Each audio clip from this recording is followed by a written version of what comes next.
Des fournitures scolaires en qualité et en quantité, c'est ce que la commune de Thiès-Ouest a remis aux 19 écoles de sa circonscription, si l'on en croit au président de la commission éducation par ailleurs, premier adjoint au maire de la commune. En plus, des kits sanitaires ont été également remis aux écoles en ces périodes de coronavirus afin d'accompagner les écoles à respecter le protocole sanitaire. Évidemment, comme vous venez de le dire, la pandémie est encore là. Nous avons tenu à accompagner les écoles, à accompagner surtout nos enfants qui vont aller dans ces écoles-là en respectant le protocole sanitaire et surtout en les appelant à plus de vigilance par rapport à la maladie qui est encore là.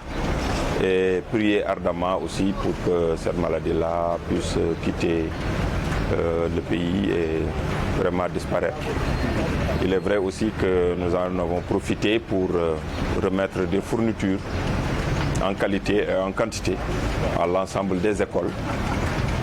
Nous marquons aussi là toutes nos félicitations et tous nos souhaits de bonheur puissent accompagner et les enseignants et les élèves. Elles sont combien ces écoles? Les écoles sont au nombre de 19. À côté de ces fournitures et autres kits sanitaires, la commune de Thiès-Ouest a réhabilité certaines écoles et compte construire des classes pour d'autres établissements qui en ont le besoin durant cette année 2021. Lorsqu'on parle d'ouverture des classes, il faut d'abord désherber et désinfecter les écoles. Donc on a eu un marché de 3 millions pour le désherbage et la désinfection des 19 écoles de la commune. Ce que nous avons réalisé, entre autres, c'est le mur de clôture de 2 écoles. C'était une vieille promesse de la commune. Il s'agit de l'école Grand Standing, avec un mur de clôture à hauteur de 4 885 000 francs TTC. Le mur est complètement réalisé. Je crois qu'il ne restait que la peinture. Si la directrice est là, je pense qu'elle pourra en parler. Nous avons réalisé également le mur de clôture de l'école de route de Dakar 2 avec un budget de 10 800 000. Là également, je ne sais pas si le directeur d'école est là, mais il pourra peut-être nous dire exactement, parce que je crois qu'il ne restait que les travaux de finition. La peinture, je crois, et voilà, les finitions. Donc ça, c'est les réalisations que nous avons eu à faire malgré ce contexte de Covid. Nous avons prévu aussi dans le budget, dans le PTI 2021, la construction de classes. Je crois que c'est 5 à 6 classes. Nous avons envisagé aussi, pour régler le problème des factures d'eau définitivement dans les écoles, d'aménager des puits, des points d'eau qui seront équipés de pompes solaires pour la distribution en eau au niveau des écoles, afin que les problèmes de facture d'eau deviennent un mauvais souvenir. Des efforts appréciés à leur juste valeur par l'inspecteur d'éducation et de formation de Thiès-Ville. Je voudrais, au nom de la communauté éducative de Thiès-Ville, Monsieur le maire, vous remercier. Les remerciements vont à votre endroit, mais à l'endroit de toute l'équipe municipale, pour toutes ces réalisations-là. Mais ce sont des réalisations qui, véritablement, sont dans de bonnes mains.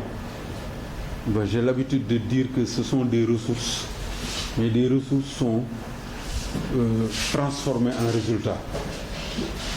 J'ai fréquenté les débats d'orientation budgétaire. En ce moment, les directeurs n'étaient pas là, mais j'ai dit aux conseillers que les ressources que vous êtes en train d'injecter dans les écoles de la commune Ouest sont dans le monde, mais elles sont transformées en résultats probants.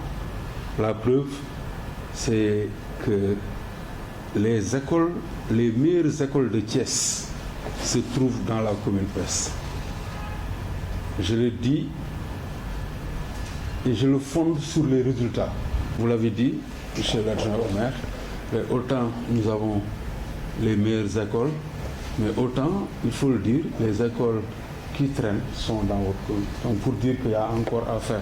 L'IEF de Thiès-Ville n'a cependant pas manqué de souligner quelques inquiétudes. Nous revenons pour parler du niveau de sécurité, si je peux m'exprimer ainsi, Parce que récemment, nous avons saisi la protection civile avec Michel Préfet pour le cas de l'école Ibrahim Jacques Gay, qui a connu véritablement un avertissement. On nous a demandé de protéger certains bâtiments pour lesquels vous allez revenir.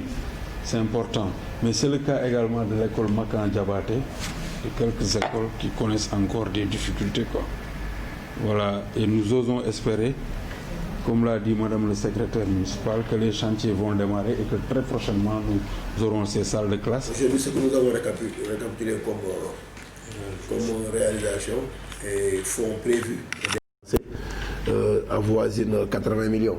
Donc rien que pour les classes, on est à 50 et quelques millions, 10 millions pour les trucs. Donc on a ça. Donc pour un budget, et la mairie, depuis que je suis là en 2014, n'a pas une seule fois atteint 500 millions de budget recouvré. Donc sur 500 millions, si on réserve 80 voire 70 millions pour l'éducation, vous voyez c'est que ça. Donc si vous sortez les salaires, vous sortez les autres réalisations, c'est presque fini. Donc on peut dire qu'on est à peu près à presque 100 millions. Donc, mais quand même, nous avions pris comme engagement dès le début de notre mandat à consacrer les efforts sur l'éducation, la santé et l'environnement.